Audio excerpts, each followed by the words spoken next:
Aloha ho, and welcome back to Ho'akaka Energy Healing. I'm Dr. Douglas Herman. Thank you for joining me. Hey, if you're skeptical about energy healing, let me tell you some of the history and the science behind it. First of all, energy healing simply refers to any healing practice for which Western science cannot understand the means by which it takes place. That is to say, they don't know how it works. Unfortunately, for historical reasons that I'll get into, this means that they are often dismissed as unscientific at best and completely fraudulent at worst. But here's what the Western science does tell us.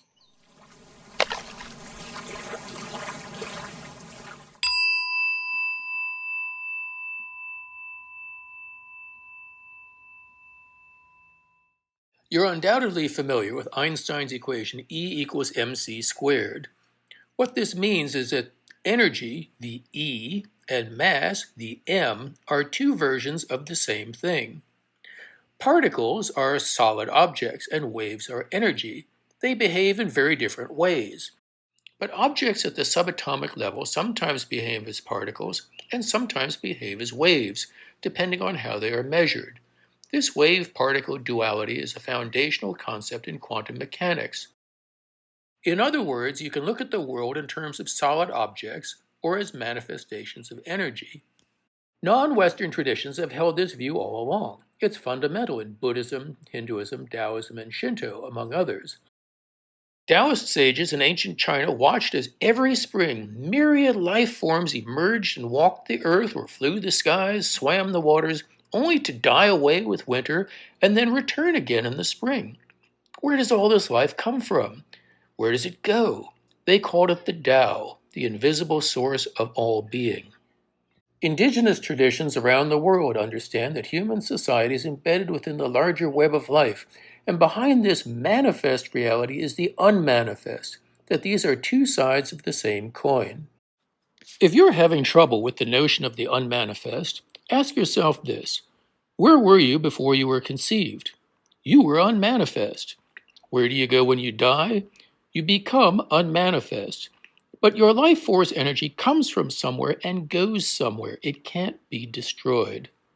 This is the first law of thermodynamics, also called the law of the conservation of energy. It states that the total energy in an isolated system remains constant. Energy simply transforms from one type into another. This understanding of the world as manifestations of energy is also foundational to traditional healing systems such as Ayurveda in India and traditional Chinese medicine, including acupuncture. This is a chart of what I call Hawaiian spiritual ecology. It was originally drawn on paper for me by Hawaiian elder and scholar Dr. Rubelite Kavena Johnson. The top half of the diagram is the unmanifest world, and the bottom half is the manifest world.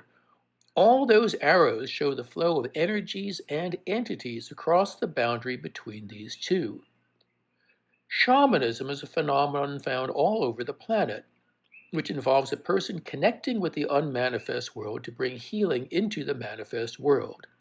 So energy healing has a long history. On a much simpler level, this is what prayer is all about. You're sending a petition to the unmanifest, gods, saints, ancestors, whoever, to bring about some intervention, some material change in the manifest world. So, what happened to this long tradition of energy healing? In Europe, a tremendous blow was dealt to these approaches by Christianity. The church outlawed and punished such practices as heathen, if not satanic, and later used such condemnations to justify the conquest, massacre, and colonization of indigenous peoples in other parts of the world, stamping out their traditions of energy healing. Then, in a revolt against the intellectual constraints imposed by the church, the Reformation and the scientific revolution threw the baby out with the bathwater.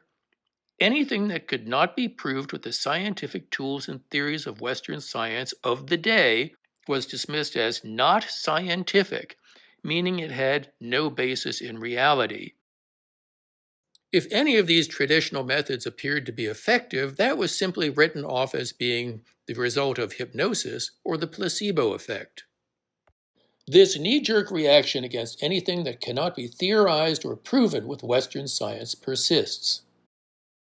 Here's a partial list of healthcare-related pseudosciences from Wikipedia. In some cases, this means that thousands of years of observation, theorization, experimentation, and practice are simply tossed out because Western science can't explain how they work. So, what this means is that the healing arts are reduced to the physical body.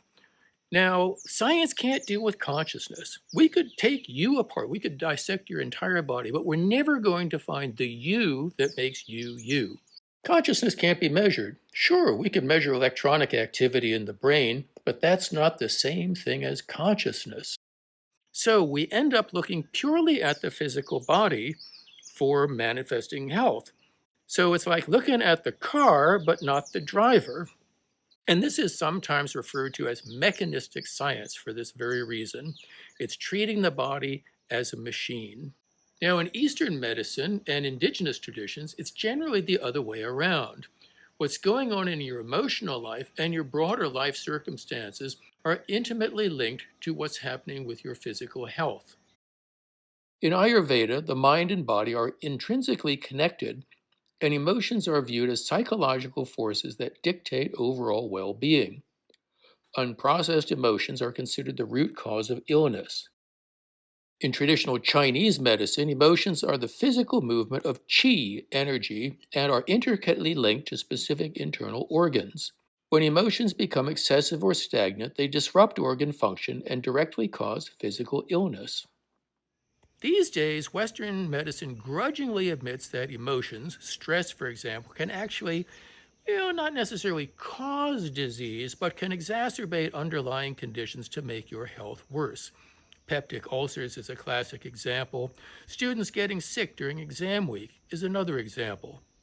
An excellent resource on this history of the mind-body debate in Western science can be found at the National Library of Medicine's online exhibition, Emotion and Disease. Here's the link. But today, Western medicine remains skeptical at best about non-Western healing practices that they can't yet explain, probably because they are too stuck in their mechanistic paradigm. Eventually, science, or at least the public, comes around when the proof is indisputable, even if the underlying science involved can't be measured or detected. Acupuncture and chiropractic are now covered by most health insurance. The systems that I use, the emotion code, the body code, and the belief code, were developed by Dr. Bradley Nelson, formerly a chiropractor, and his team at Discover Healing. They embrace some of the traditional aspects of energy healing, but also develop some new techniques that are particularly effective. In my next video, I'm going to give more details on these specific practices and what a session with me would be like. Until then, thank you so much for visiting at Ho'akaka Energy Healing. Mahalo nui loa.